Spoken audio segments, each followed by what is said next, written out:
Miarabanao ny tokantrandray manaraka ny fandarana Zosia andraikitry ny olopirenena amin'ity andro alahady ariva ity.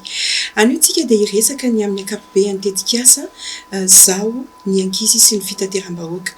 Efa nivelabelarina tamintsika tamin'ny herinandro ny mahakasika ny lalàna mifehy ny zo fototry ny ankizy eto amin'ny firenentsika ary efa nivelabelarina taminao ihany koa sy nampahafantarina anao hoe iza ny tompony andraikitra sy ny mpisehatra ao anatin'izany fitateram-bahoaka izany fa efa nampatsahivina antsika ihany koa ary nentina tamintsika teto ny zava-misy marina ao anatin'izany tontolon'ny ankizy mampiasa fitateram-bahoaka izany.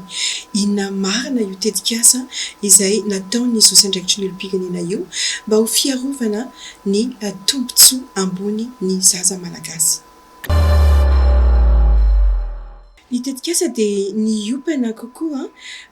momba ny fandaminana eny amin'ny fiantsonana sy ny famerenana ny filaharana eny amin'ny arébus rehetra, izany hoe ny primus, ny arrêt intermédiaire sy ny terminus. Mazana manko ny zavatra hitantsika dia milahatra ihany ny olona eny amin'ny arrêt primus na terminus fa ina tenatena dia mifanjevo sy ilay ifanoto mihitsy ka eo ilay matetika ahitana loza mandrakariva momba ny ankizy. Nojerevana teny amin'ny toerana izay nalehan'ny fandaharana fa misy eny amin'ilay arrêt eny tenatena na ny arrêt intermédiaire hoy isika no tery dia tsy azo hivalam-parana loatra amin'ny amerenana ilay filaharana nefany tsy azontsika atao ho sakana sy ho irika tsy amerenana ny filaharana eny amin'ny fiantsonana rehetra nefa izany olana izany fa mila vahaolana raha toa ka tery eo amin'ny arrêt izay tsy azo ilaharana. Ny zava-dehibe indrindra dia mila milahatra isika sy ny filaminana sy hiarovana ny loza mety mitranga ao anatin'ireny fifanosehana tafahoatra ireny ary miverina mandrakariva ny amin'ny hoe ny ankizy no tena tsinjovintsika ao anatin'izany.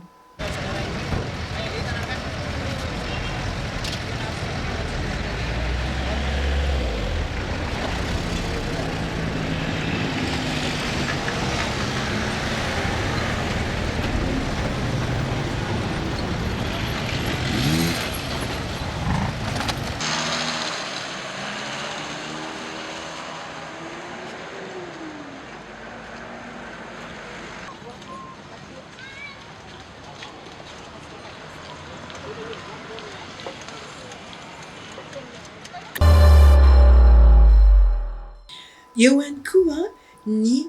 fandaminana tsy maintsy atao mahakasika ny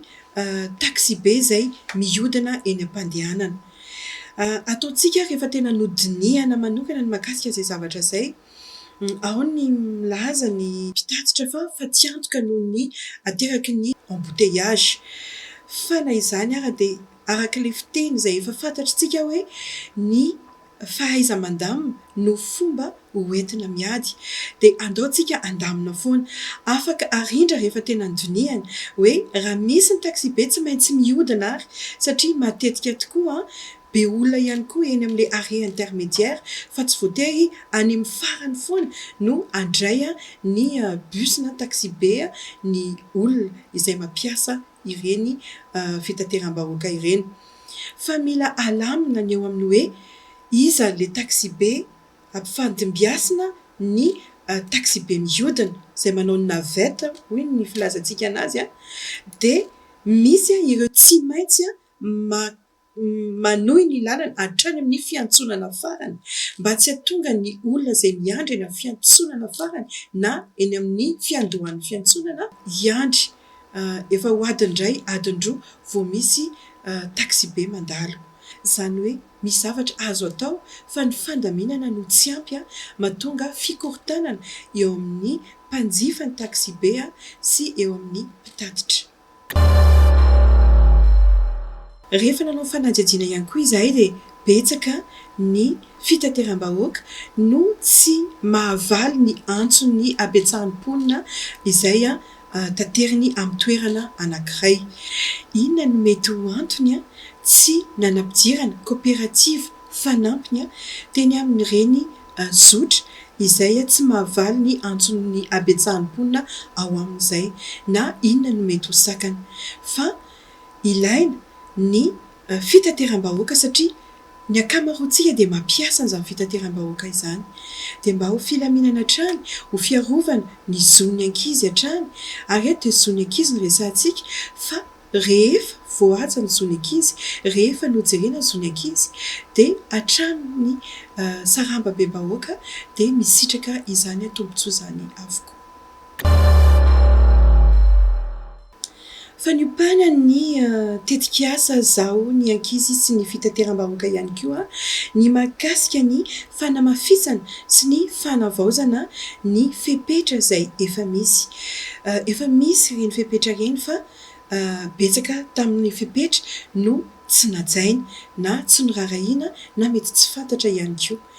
Nandany fotoana kokoa ny fandaharana tao anatin'izany fijerena hoe inona no fepetra tokony avaozina.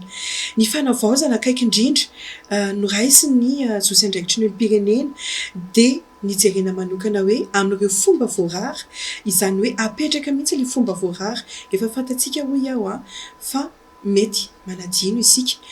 rehefa manao ilay fomba voalaza fa voarara ao amin'ny fifampifehezana ny coopérative na ny mpitatitra na ilay zotra dia mamerina avy hatrany izy ny fanajana ilay zon'ny olona voahitsakitsaka tsy nohajainy na tsy voajana. Izany hoe raha ohatra ka tsy mijanona ny fiara anankiray fa sady mandeha izy no mampidina na mampiakatra olona dia ny zon'iny olona nampidiriny na nampiakariny iny no tonga dia averiny eo ny eo amin'ny alalan'ny fepetra sy fifampifehezana izay apetraka. Mety ho amin'izany hoe mamerina firian'ilay olona izy ve sa tsy mandofy re ve ilay olona voakasika ilay zo voahitsakitsaka sa inona no fepetra akaiky indrindra fa ny tanjona dia ny hoe mila hajaina ny zony tsirairay mampiasa ny fitateram-bahoaka dia tsy hijanona izany eo amin'ilay hoe alaina ilay papier dia tsy hitan'ilay olona voahitsaka zo ny fiverenany ilay fanajana ny zony fa ataontsika akaiky kely mihitsy miatraika amin'ny vantana any amin'ny olona voahitsakitsaka zo ny sazy hoy isika raha izay no mahalaza anazy ampiarina amin'ireo izay mandika an'ireo fomba lazaintsika fa voarara ireo ao anatin'ny fitateram-bahoaka. Nampidirana ao anatin'ny tetikasa izay tena zava-dehibe tokoa ny manome fiofanana na ny mampiofana ny chauffeur na ny mpamely sy ny receveur sy ny coopérative ihany koa izay misehatra ao anatin'ny fitateram-bahoaka.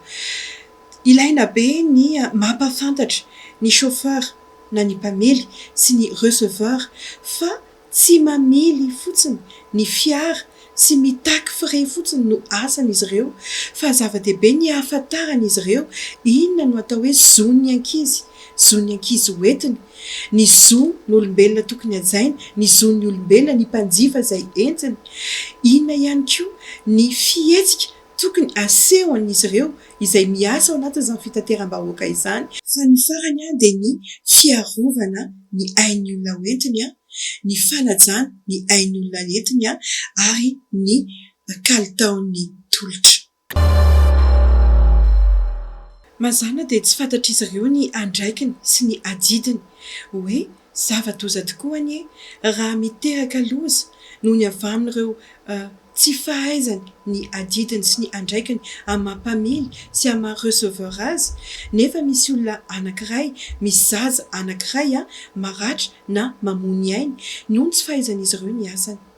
ka tena ilaina ny fampiofanana ireo chauffeur sy receveur ireo. Tsara fantatr'izy ireo fa mety misy onitra azo azy ireo na sazy ara-batana mihitsy arakaraka ny ratra izay mahazo ny olona anankiray mampiasa fitateram-bahoaka raha avy amin'ny tsy fahaizan'izy ireo ny adida sy ny andraikiny no mahatonga izany ratra izany na ihany koa firy na mety ho firy izy no voazona ny amponja raha toa ka misy olona mamony ainy noho ny tsy fahaizany izy ireo ny asany. Ary ny farany fa tsy ny kely indrindra dia ny fanentanana sy ny fanaraha-maso ary ny fanatsarana miandalana ireo zavatra izay apetraky ny tetikasa sy fanavaozana izay atao ao anatin'ny tontolon'ny ankizy sy ny fitateram-bahoaka izay atao any am-pianarana, atao eny amin'ny fiantsonana ary atao eny amin'ny fahitalavitra. Izay imasoan'ny zahoana ny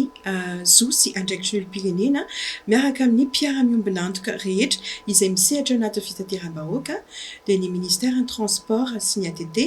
ny commune, ny police de transport routier, ny coopérative sy ny maro hafa ihany koa. Amin'ny ankapobeny dia tahak'izay ny tetikasa zahoany ankizy sy fitateram-bahoaka izay mora tanterahana, azo tanterahana tsara fa mila asa sy mila fifanomezan-tanana itsika rehetra eny fa ianao olom-pirenena izay manaraka ny fandaharana sy isika rehetra manjifa ny fitateram-bahoaka. Tetikasa ny an'ny zo sy andraikitry ny olom-pirenena fa ny asa dia isika rehetra miara-mientana, atsika rehetra ny asa. Noho ny fisian'ny lalàna izay miaro ny zo fototry ny ankizy dia ny lalàna 7 tsipika aotra 3 tamin'ny 20 aogositra 7 dia tsy safidy velively ny nanaovany zo sy andraikitry ny olom-pirenena ity tetikasa ity fa tena adidy ara-dalàna, ara-moraly ary adidy amin'ny maha-olona. Misaotra anao indray ary nanaraka ny fandaharana tamin'ity anio ity. Mametraka ny veloma mandra-pioana ho anao. Ny antso taraby faneraserahantsika dia ny 034 8249 ary ny pejy Facebook zo sy andraikitry ny olom-pirenena. Veloma tompoko.